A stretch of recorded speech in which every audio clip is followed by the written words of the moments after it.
desde Nueva York. Robert, bienvenido, muchísimas gracias por acompañarnos esta noche y cuéntanos qué cambia y qué significa la rectificación de Gordon Sondland, el ex embajador de Estados Unidos en Ucrania. Bueno, primero que todo, buenas noches y muchas gracias por la invitación. Bueno, esto continúa siendo una prueba irrefutable, por decirlo de alguna forma, o por lo menos este testimonio que acaba de brindar el señor Sondland mueve más cerca o cierra más las filas en contra de lo que ha venido haciendo la administración, que es tratando de desviar la atención. Y como lo vimos en un rally, en una correría que hizo Trump en Kentucky, que es la de leer la transcripción de la llamada, pues es precisamente eso. Aunque se está tratando de desviar la atención y de decir de que no hubo ningún tipo de quid pro quo, Sondland es una figura clave en la conversación que tuvo el presidente a mediados de este año. Así que lo que hemos venido escuchando, más los aproximadamente 18 testimonios que se han venido dando en los últimos días, pues cada vez demuestra de que el presidente sí trató de forzar, o por lo menos de forzar al presidente de Ucrania a buscar información que hubiera podido comprometer la imagen de Joe Biden, que es su rival más cercano. Así que a medida que van avanzando estos procesos, que ya los están haciendo de forma abierta, como lo prometió la Cámara Baja, pues a Trump se le siguen cerrando las filas y bueno, no va a tener escapatoria y bueno, esto va a ser prácticamente una situación inevitable para la Casa Blanca, que se sigue rehusando a colaborar con esas investigaciones. Robert, eso me lleva a mi próxima pregunta. Usted dice que sí, entonces esto da evidencia de un quid pro quo, o sea, una cosa a cambio de otra. Trump pedía que se llevaran a cabo las investigaciones en contra de su rival político Joe Biden, que lo podría favorecer a él en las elecciones presidenciales de 2020 a cambio de una visita a la Casa Blanca. Ahora, ¿esto podría ser suficiente para acusar al Ejecutivo de obstrucción a la justicia? Bueno, aquí hay varios pasos que hay que tomar o que hay que retroceder, porque obviamente lo que está haciendo la Cámara Baja por medio de 3 comités es de precisamente llegar a la conclusión de que hubo un tipo de pedido para que se influya en las elecciones del próximo año, como es ocurrido, se ha venido señalando en estos días, que es el pedido de Donald Trump para que el gobierno de Ucrania busque ese tipo de información. Ahora, si la Cámara Baja encuentra culpable, o por lo menos no culpable, pero sí que se le señale a Donald Trump de esos cargos, pues ahora eso pasaría al Senado, que prácticamente es el juez y el jurado y el que va a decidir por medio de 2/3 de esa cartera, o por lo menos de ese cuerpo legislativo, si Donald Trump es culpable, y de ser así, pues sería removido inmediatamente de su cargo. Obviamente falta mucho por averiguar, pero a medida que van pasando los días y cada vez que las personas o los testigos siguen dando indagatoria o brindando indagatoria y seguimos descubriendo todo lo que ha ocurrido, pues obviamente cada vez se pone en evidencia lo de Trump y deja muy mal parado al Partido Republicano también, porque creo que eso también es importante señalarlo. El hecho de que el Partido Republicano se sigue empeñando en defender lo indefendible, y eso le ha pasado cuenta, porque vemos, por ejemplo, las elecciones del día de ayer, en las cuales los republicanos perdieron la rama legislativa de Virginia, un estado pendular, un estado que pues, regularmente se inclina a favor de los republicanos, o por lo menos en los últimos 20 años, y el hecho de que están perdiendo o están por perder la gobernatura del estado de Kentucky. Así que esto todo tiene un efecto, y obviamente pues el efecto Trump, que todo el mundo ha venido hablando, que es el de darle impulso a los candidatos a raíz de este escándalo del impeachment, pues obviamente que esto deja muy mal parado a Trump y deja muy mal parado también al Partido Republicano principalmente. Robert, y eso le iba a preguntar ahora precisamente. Los republicanos se han empeñado en defender al Ejecutivo. Este tiene un apoyo bastante fuerte en el Senado y son pocos, por ejemplo, Mitt Romney, los que se han atrevido a decir públicamente que la llamada entre el presidente Donald Trump y su homólogo ucraniano Volodymyr Zelensky son preocupantes. Ahora, ¿cómo van a continuar defendiendo los republicanos al Ejecutivo si una vez inicien pues estas audiencias públicamente y que veamos que personas como Gordon Sondland digan y admitan que sí hubo un quid pro quo? Pues obviamente esto pone en encrucijada al Partido Republicano, que como lo acaba de mencionar, vio enormes pérdidas realmente. Lo visto en Virginia y lo visto por lo menos hasta ahora en Kentucky, en donde está inclinada la balanza a favor del candidato demócrata Bashir, que es el que ha reclamado, o por lo menos el que se ha proclamado victorioso en las elecciones de anoche. Ahora, eh, aquí hay un punto, y hemos escuchado varias versiones aquí en Estados Unidos, donde dicen que por lo menos unos 20 a 30 senadores republicanos estarían considerando muy en serio las acusaciones en contra del presidente Trump. De ser así, pues los demócratas en el Senado alcanzarían esa cifra de 67 senadores, que es prácticamente el número clave para absolver o para decidir que el presidente Trump es culpable de estas acusaciones y que haga una remoción de su cargo y por ende aplicar lo que se conoce como la 25ª enmienda, que es la de imponer al vicepresidente Mike Pence como como el nuevo presidente. Ahora, cuando yo digo que el Partido Republicano está en una encrucijada es porque muchos republicanos, senadores republicanos, están viendo comprometida su reelección.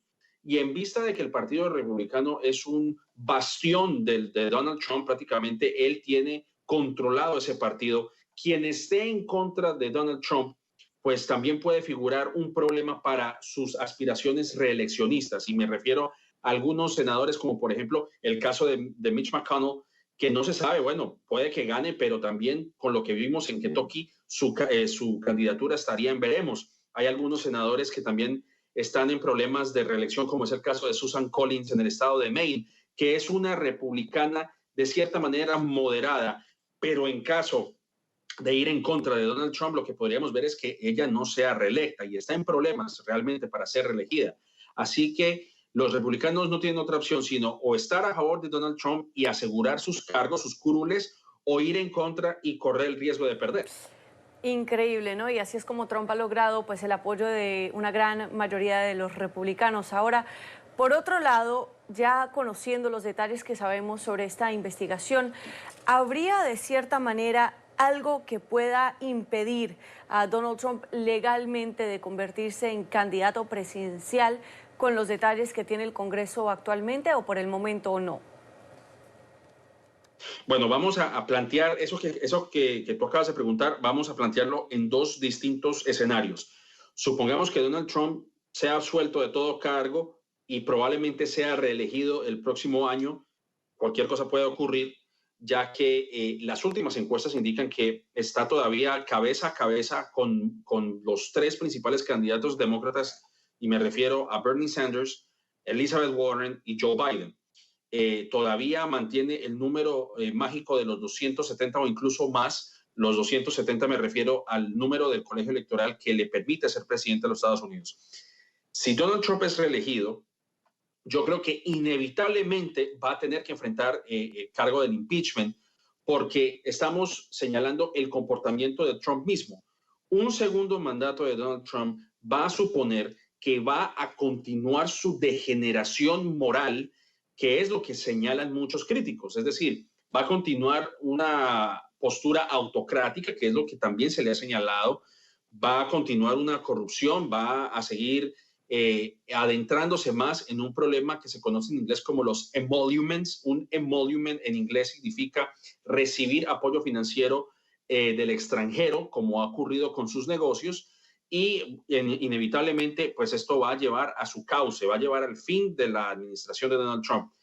Y como lo acabo de mencionar, en caso de que él sea hallado culpable y se le aplique la 25ª enmienda, pues él no va a tener manera de, por lo menos, indultarse a sí mismo, porque es otra de las sugerencias que él ha dicho, es, me voy a indultar si me encuentran culpable. Bueno, en la Constitución no le permite hacer eso, solamente lo puede hacer con factores externos, pero un presidente no se puede indultar a sí mismo y, por lo tanto, si el Senado lo encuentra culpable, pues va a tener que ser retirado inmediatamente. Así que yo no le auguro buena fortuna al presidente Trump, a menos de que cambie su conducta y cambie su manera de ser. y evite la corrupción que ha sido rampante realmente en este país, pues la verdad no le encuentro un final feliz. Robert, ¿y cómo valora usted las recientes declaraciones de Mick Mulvaney, el jefe de gabinete interino de Donald Trump, donde este aseguró que este tipo de favores o de peticiones entre países se hacen a menudo, como se hizo, por ejemplo, recientemente con los países del Triángulo Norte para que México y estos países ayudaran a frenar el flujo de migrantes irregulares a Estados Unidos, justificando de cierta manera la petición que hacía Trump, pero en este caso, pues por un interés personal del Ejecutivo y no un interés de la nación? Yo creo que hay un malentendido en la forma en la que se interpreta la Constitución en Estados Unidos.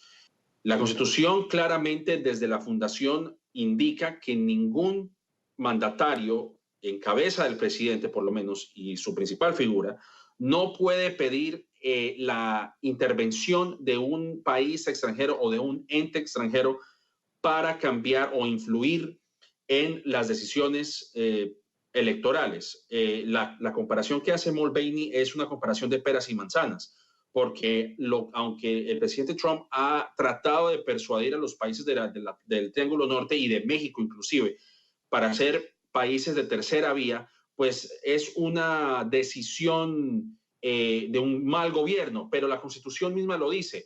Un presidente no puede ser destituido simplemente porque haga un mal gobierno. Pues eso precisamente es lo que escuda al presidente Trump. Si fuese por ser un mal gobierno, bueno, muchos considerarían que Trump debería haber sido sacado desde hace mucho tiempo.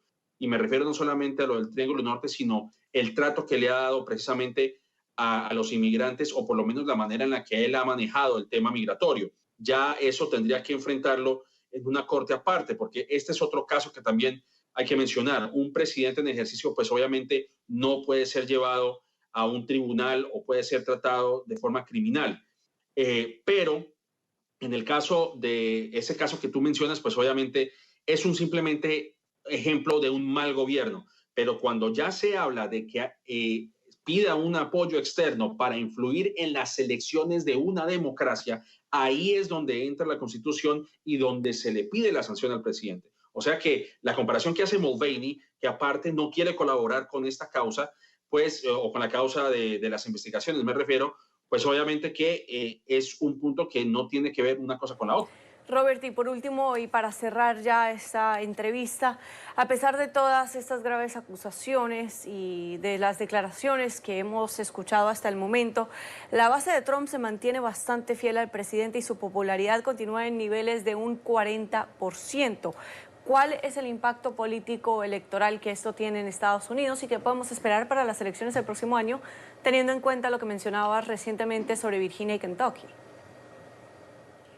Bueno, yo había mencionado precisamente que el presidente Trump, pues su efecto no hizo mucha mella en los candidatos demócratas que estaban aspirando para algunos cargos en Virginia y en Kentucky principalmente. Pero obviamente no se puede subestimar al presidente Trump completamente, aunque tiene niveles de impopularidad a lo largo de estos 3 años. Una reciente encuesta muestra que el presidente Trump podría incluso ganar en caso de que él tenga una contienda con Bernie Sanders o con Elizabeth Warren, lo que no ocurre con Joe Biden. Joe Biden podría ganarle en estados que se llaman estados púrpura o estados pendulares, es decir, estos estados como la Florida, como Carolina del Norte, como Ohio, que no son republicanos acérrimos, pero tampoco son demócratas fervientes, pueden ir de un lado y del otro. Biden muestra que tiene una superioridad de 3 puntos, o por lo menos eso es lo que muestran las encuestas, así que en caso de que Trump pierda con Biden, ahí es donde debería, como menciono, problemas criminales, porque ya tendría que enfrentar cargos como cualquier ciudadano que ya no está en un ejercicio de la rama ejecutiva o del gobierno. Así que no hay que subestimar a Trump igual, porque hay que tener en cuenta que tiene una cuenta bancaria bastante amplia. Los republicanos han recolectado más de $100 millones para esta campaña presidencial, una cifra que supera por mucho lo que han recogido los demócratas, obviamente entendiendo que los demócratas tienen 17 candidatos presidenciales, pero cada uno ha recogido una cifra que, si se tiene en cuenta en su totalidad, no llega a la cifra que ha alcanzado Donald Trump en estos momentos. Así que todavía tiene cierto apoyo Trump, indudablemente. Lo de ayer es un ejemplo de que su poder no es tan efectivo, pero igual, y yo creo que hay que concluir con esto, no se puede subestimar. Vamos a ver cómo sale Trump de este impeachment. Si sale victorioso, pues obviamente esto le va a dar un impulso grande, pero aún así, llegado al caso en que gane, pues su comportamiento va a continuar deteriorándose. Robert Valencia, analista político desde Nueva York, muchísimas gracias por acompañarnos.